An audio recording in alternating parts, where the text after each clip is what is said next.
Muito boa tarde a todos, pessoal. Aqui quem fala é o professor Eduardo Bittencourt. E no vídeo de hoje a gente vai falar sobre segurança de barragens. No caso, fazendo um estudo de caso da barragem de Brumadinho. Infelizmente, mais uma barragem no Brasil, em Minas Gerais, entrou em colapso e veio levar centenas de vidas, infelizmente. Antes de iniciar, propriamente dito, o tema segurança de barragens, nós temos que fazer uma introdução citando dois tópicos muito importantes. O primeiro é o quê? É a legislação que engloba o tema segurança de barragens, que no caso a principal lei é a Lei 12.334, de 20 de setembro de 2010, que se refere à segurança de barragens. E dentro desta lei, nós temos diversos órgãos fiscalizadores, que no caso são a Agência Nacional de Energia Elétrica, a ANEEL, a Agência Nacional de Águas, a ANA, o Instituto Brasileiro do Meio Ambiente e dos Recursos Naturais Renováveis, o IBAMA, e por fim, a Agência Nacional de Mineração, a ANM. E qual o objetivo, qual a responsabilidade dessas agências? São criar resoluções e portarias para serem inseridas nesta lei, para que as empresas e empreendedores que venham a criar um projeto de barramento, de barragem, tenham que seguir todas essas resoluções e portarias. E o segundo tema muito importante dentro do tema de segurança de barragens é o conhecimento acerca destes tópicos. No caso, o projeto propriamente dito, que é o projeto básico e executivo do barramento, os métodos construtivos a serem empregados, que são três: a jusante, a montante ou a linha de centro, que serão posteriormente citados nesse vídeo, e por fim as etapas construtivas de uma barragem, como por exemplo a sua fundação, o corpo da barragem propriamente dito, os filtros drenantes, que também serão citados nesse vídeo, e os vertedouros. Pois bem, falando sobre a legislação, nós temos que fazer um primeiro questionamento. Não houve fiscalização quanto à estabilidade na barragem de Brumadinho? Esse é o principal questionamento que a população e as autoridades que estão realizando as perícias e estudos acerca desse colapso fazem diante dessa tragédia. Porque, como todos nós sabemos, uma barragem ela não rompe de uma hora para outra. Existem instrumentos, existem gatilhos que uma barragem mostra que o barramento vai entrar em colapso. E aí, dentro desse questionamento, vamos abordar um pouco sobre essa lei de segurança de barragens. A Lei 12.334, ela tem alguns tópicos muito interessantes, que são o Plano de Segurança de Barragem, o PSB, que se refere à operação, manutenção, inspeção, monitoramento e instrumentação da barragem, inspeções regulares de segurança de barragens, IRSB, revisão periódica de segurança de barragem, o RSB, e por fim o plano de ação de emergência para barragens de mineração.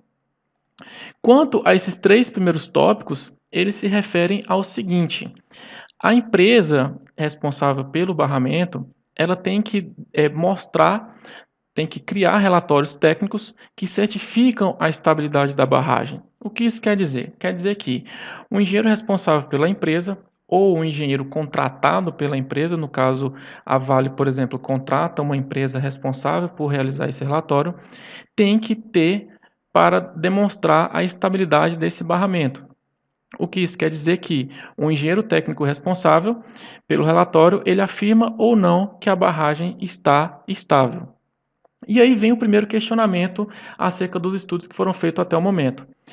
Segundo uma reportagem feita pela Folha de São Paulo, no dia 6 de fevereiro de 2019, o engenheiro responsável por este relatório de estabilidade da barragem disse ter sido pressionado pela Vale para dar um laudo de garantia de estabilidade desse barramento. E que um funcionário da Vale teria interpelado esse engenheiro, questionando da seguinte maneira: a TUV SUD vai assinar ou não a declaração de estabilidade? Segundo o relatório da Polícia Federal, o engenheiro responsável declarou ter se sentido pressionado com essa seguinte frase da empresa da Vale. E aí vem a primeira questão que gera muito questionamento. A empresa da Vale queria apenas um relatório de segurança da barragem visando lucro ou segurança da população? Quanto ao quarto tópico, nós temos o Plano de Ação de Emergência para Barragens de Mineração, o PAE-BMB. PAE-BM. Esse tópico se refere às seguintes questões: proteção da infraestrutura, população e meio ambiente ajusante. E que, dessa forma, tem-se um responsável por coordenar as ações em situações de emergência, que neste caso é a empresa, no caso a Vale. E aí, dentro desse tópico, tem duas questões importantes, que é a zona de autossalvamento e o mapa de inundação da barragem. O que esses dois tópicos se referem? Eles se referem a uma zona em que, caso a barragem venha entrar em colapso, nesta região, a empresa é responsável por atuar numa situação de emergência, ou seja, alertar a população, fazer ações de emergência para minimizar os efeitos negativos diante do colapso de um barramento. E o que existe dentro desse PAEBM, o conteúdo dentro deste tópico? Nós temos os seguintes: a avaliação de classificação das situações de emergência, as ações a serem tomadas para cada um desses níveis de emergência, os procedimentos de notificação e sistema de alerta, além do plano e registro dos treinamentos em situação de emergência. Ou seja, esse plano de ação ele contempla desde a classificação do nível de emergência de uma barragem até os planos e registro de treinamento em cada um destes casos de emergência. E aí vem um outro questionamento.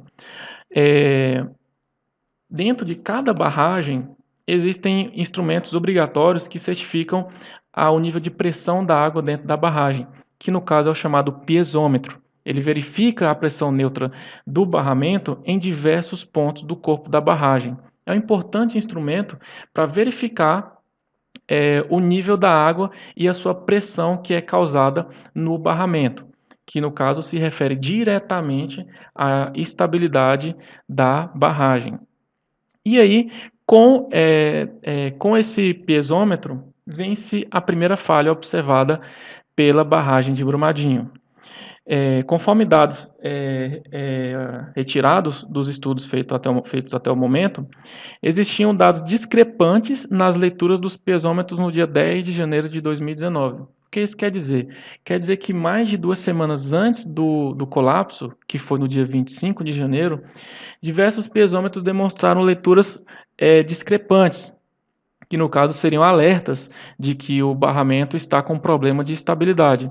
E segundo, observou-se o não funcionamento de 5 piezômetros automatizados. Ou seja, no quesito segurança acerca do funcionamento dos piezômetros, primeiro observou-se uma leitura discrepante desses piezômetros e segundo, o não funcionamento destes elementos. Ou seja, mais um problema que não foi verificado de maneira correta pela empresa responsável.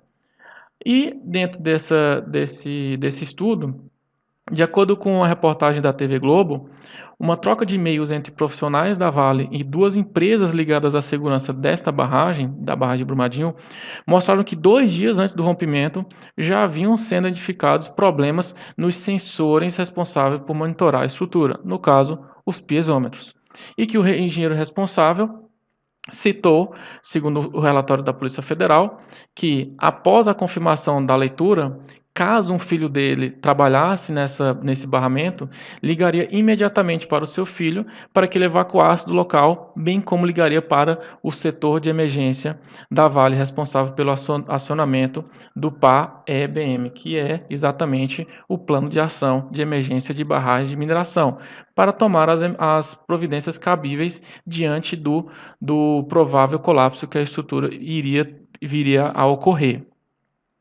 E aí, conforme a TV Globo, no dia 12 de fevereiro de 2019, 2 dias atrás, diretores da empresa da Vale mostraram uma troca de e-mails concluindo que 46 medidores de água, no caso os piezômetros, da barragem estavam funcionando de maneira correta e não encontraram aumento do nível de água, destacou um dos diretores da empresa. E aí fica outro questionamento. Estava ou não funcionando esses piezômetros? E segundo, eles fizeram ou não uma leitura discrepante acerca da pressão de água dentro do corpo da barragem? O que nos resta até o momento é aguardar o resultado final dessas perícias a serem realizadas. E nós temos uma segunda falha acerca da segurança da barragem observada, que foi o quê? O não acionamento das sirenes de alerta do barramento. Isto se refere a um sistema de alerta inoperante, ou seja, a empresa não atendeu a legislação, que se refere a ter um padrão de segurança mínimo, desculpa, quanto à segurança da barragem no que tange, por exemplo, criar um sistema de alerta em caso de emergência, no caso, em caso de colapso da estrutura.